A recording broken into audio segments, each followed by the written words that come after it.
Joining us now is Brad Wilcox of the American Enterprise Institute, longtime friend, somebody I found really interesting. Wrote a new piece here, let's put it up there on the screen, How Liberals Can Be Happier. Found it pretty interesting. Brad, we promise it's not a culture war segment, just welcome to the show. Tell us about what you find here. What are you guys laying out in this piece? Well, Saagar, what we see in the research over and over again is that conservatives tend to be happier on average than liberals. And we wanted to kind of look at what's going on here. And there are some scholars who think it's about the way in which conservatives might be more happy with inequality or more comfortable with, sort of the way things are, basically. But it turns out that's actually not what explains this gap between conservatives and liberals. It's actually sort of how connected these two groups are to our core institutions in America, things like, family, faith, and community. And once we look at those factors in our regression models, we find that those are the things that help to kind of explain the gap. And in fact, liberals who are married with kids, who are happy with their families, who are engaged in religious communities, who are, civically involved, these are the liberals who are more likely, both men and women, to be happy. So there's a kind of basically a path to happiness that runs through our core American institutions for both conservatives and for liberals.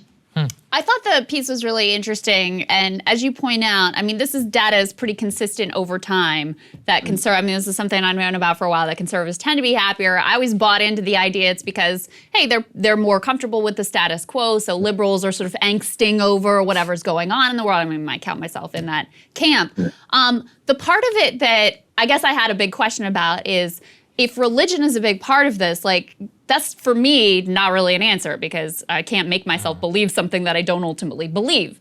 So there are sort of substitutes for a formal church religion experience that exist in modern America. Yeah, Saagar, Krystal, I think there is a story here in the data that's about also kind of community life as well. And so what we see in the research with this YouGov survey is that liberal women, for instance, like yourself, who are kind of satisfied with their community engagement. That could be the local school PTO. It could be being involved in some kind of athletic group with your kids. Whatever. If you're kind of engaged in a community in that kind of way, that seems to kind of deliver also a high level of happiness for liberal women. So let me ask you a more philosophical question. Why does happiness matter as a society? Can we look at, and this is what you guys do at the family studies, in the Institute for Family Studies, what is good outcomes, or I guess what outcomes, which I might consider good, are correlated with happiness for the general population?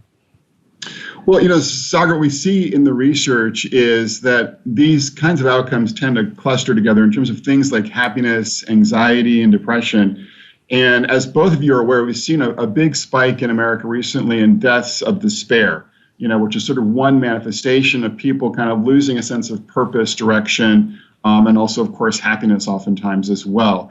And so, the story here in part two is that Americans who are able to forge ties, in marriage, forge ties in a religious community, or forge ties in some kind of secular local civic institution are much more likely to be kind of flourishing across the board. And happiness is just kind of one indicator of that flourishing. And so I think we need to be thinking about how we're doing as a country in encouraging, Americans to plug into these core social institutions today.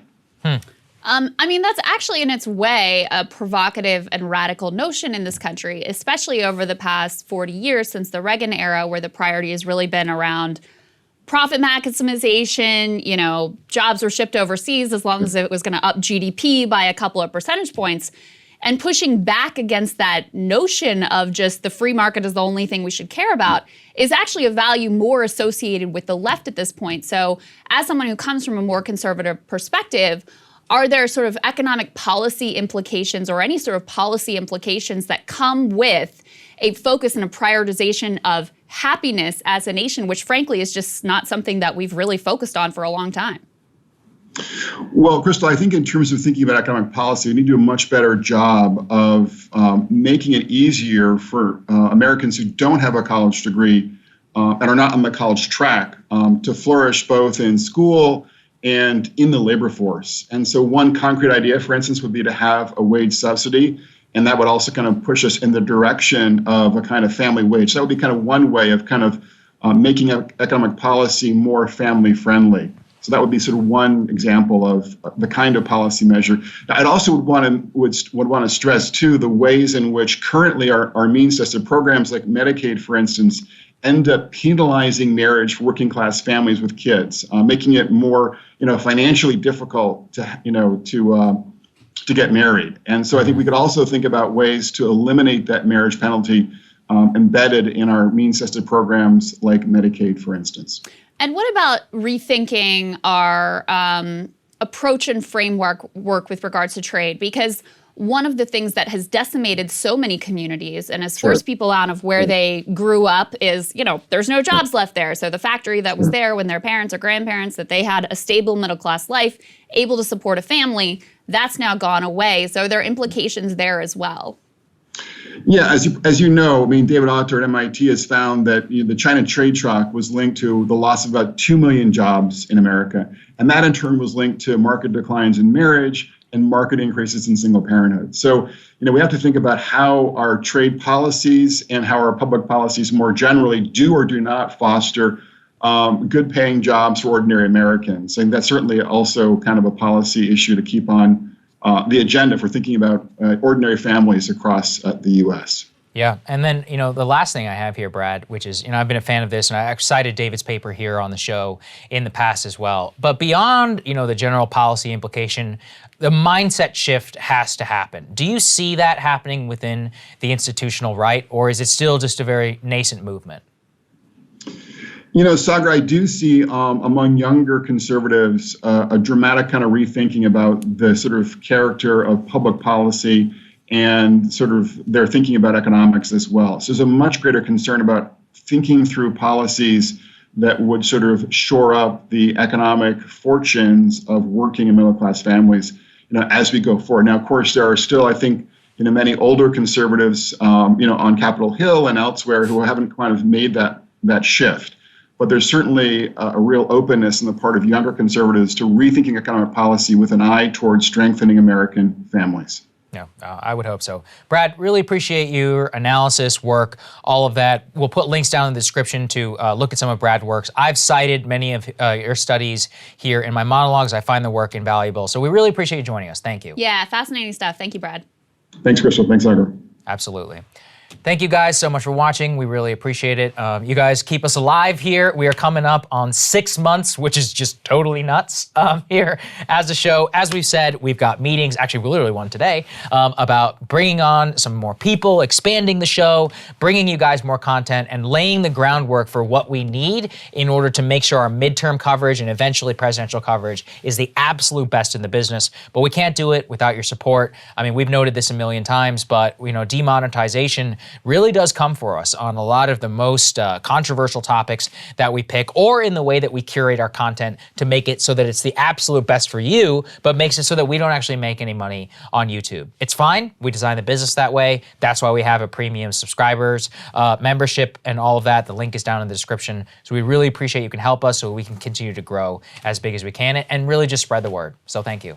Love you guys. Have a great day. Have a great Wednesday. We'll see you back here with a full show on Thursday. See you Thursday.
Hey guys, thanks so much for watching. That's right. Just as a reminder, you can become a premium subscriber today. Watch the full show completely uncut, our reactions to each other's monologues. You get to listen to it, you get to ask us questions, all that good stuff. Link is right there in the description or at breakingpoints.com. Best of all, great way to say screw you to the mainstream media.